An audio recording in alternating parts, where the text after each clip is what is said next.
नमस्कार, मैं आरपी सिंह यादव। आप देख रहे हैं मेरा YouTube channel RP Singh Yadav. आज देर रात मेरे को फिर एक बार इसलिए आना पड़ा कि महाराष्ट्र की राजनीति में उथल पुथल मची हुई है और वो उथल पुथल इस तरह की है कि उसका कोई जवाब नहीं। केंद्र सरकार के इशारे पर सारा काम चल रहा है। मोदी जी और अमित शाह जी के सारे उन्होंने अपने सारी चीज़ें व्यवस्था करके अजीत सिंह में पूरा जूस भर दिया। अब हुआ ये, दिन में मैंने आपको सुनाया था कि विधायक किसके पास कितने हैं, दोनों की बैठक हुई, लेकिन उनकी जो बैठकें हुई दोनों पक्षों की, उनके बाद अजीत पवार ने अपने चाचा को पार्टी से निकाल दिया और अध्यक्ष पद से हटा दिया और खुद अध्यक्ष हो सकते। यही नहीं, साथ साथ उसने एक बड़ा काम भी किया। उसने चुनाव आयोग में एक याचिका भी फाइल कर दी जिसमें कहा गया कि विधायक मेरे पास सबसे ज़्यादा है, लिहाजा मैं इसका अध्यक्ष हूँ और मेरे साथ पार्टी और पार्टी का सिंबल मुझे दिया। हालांकि ऐसा नहीं है, शरद पवार भी कच्चे खिलाड़ी नहीं है। उन्होंने इस याचिका की सुनवाई से पहले ही चुनाव आयोग में एक कैविएट फाइल कर दी थी जिसमें कहा गया था कि कोई भी प्रतिवेदन पार्टी के बारे में आता है तो हमें भी उस मामले में सुना जाए। अब चुनाव आयोग की मजबूरी हो गई है कि उसे अब शरद पवार को भी सुनना पड़ेगा। लेकिन ये दाव बीजेपी ने खुद खेला। उसने अजीत पवार को संभालने के लिए, उसे सहेजने के लिए ये दाव चलवाया है कि चुनाव आयोग आ जाओ, वहाँ तो हम सब देख लेंगे। और शायद इसी वजह से उसको चुनाव आयोग में ले जाएगा।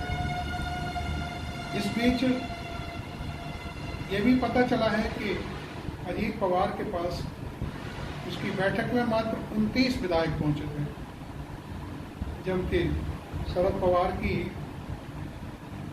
YS चौहान सेंटर में, SP चौहान सेंटर में 17 विधायकों की गिनती हुई। इसका मतलब यह है कि भी बहुमत तो अजीत पवार को भी नहीं है, क्योंकि पार्टी तोड़ने के लिए या पार्टी से अलग होने के लिए उसे 2/3 बहुमत चाहिए कम से कम, तो वो उतना तो उसके पास भी नहीं है।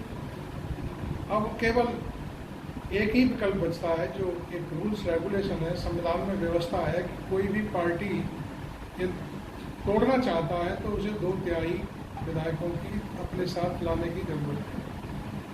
हालांकि शरद पवार ने पहले ही विधानसभा अध्यक्ष के पास अपनी एक एप्लीकेशन डाल करके कह दिया था कि मेरी पार्टी ने 9 विधायकों को पार्टी से निकाल दिया है। अब उस पर भी कोई फैसला होगा, देखिए क्या होता है फैसला।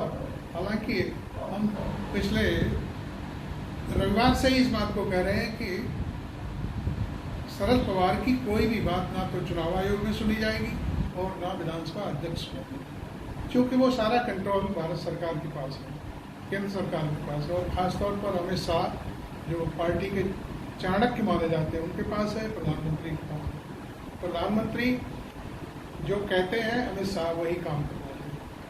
हालांकि इसमें आपको मैं एक बार फिर बता दूं, 27 जून को प्रधानमंत्री ने भोपाल में कहा था कि अजीत पवार, शरद पवार की जो पार्टी है NCP, तो 70,000 करोड़ के घोटाले वाले लोग हैं और मैं गारंटी देता हूं कि इनको छोड़ूंगा नहीं।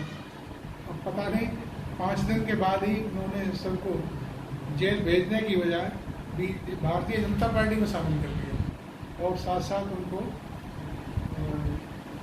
डिप्टी CM पद से नवाज दिया और बाकी को कैबिनेट पकड़ा दिया, किसी को राज्यमंत्री बना दिया। तो ये तो खैर सारी दुनिया अब समझ चुकी है। अब मैं आपको इसका असर बताता हूँ।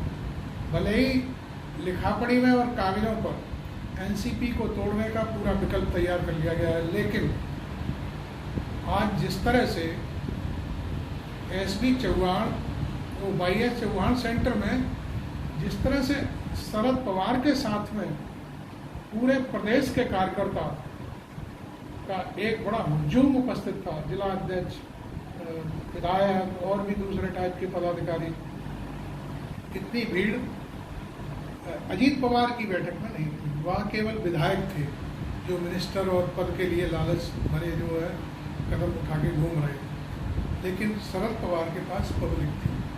महाराष्ट्र की पब्लिक भी समझ चुकी है कि अब अजीत का खेल यहाँ तो चला सकते हैं, हो सकता है अगला जब चुनाव आएगा 2024 का भी चुनाव आएगा, उसमें भी शरद पवार बाजी मारेंगे और अजीत को कुछ नहीं मिलने वाला।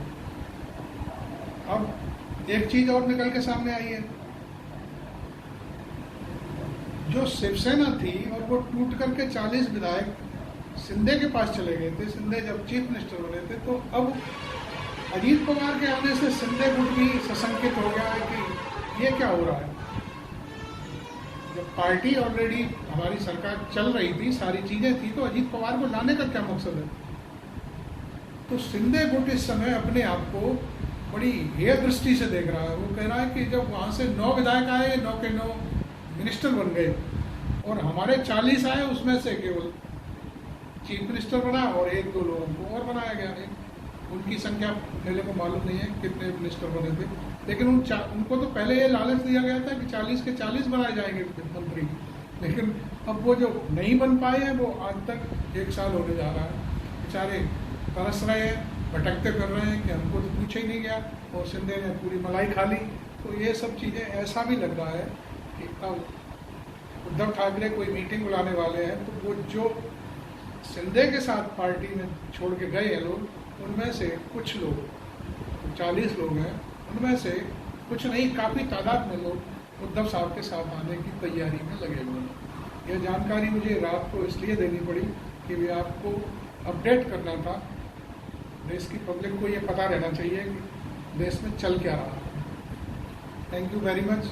आपने अभी तक मेरा चैनल सब्सक्राइब नहीं किया है तो कर लीजिए, और लाइक करिए, फॉलो करिए और इस वीडियो को शेयर करिए जिससे ज़्यादा से ज़्यादा पब्लिक देख सके। नमस्कार।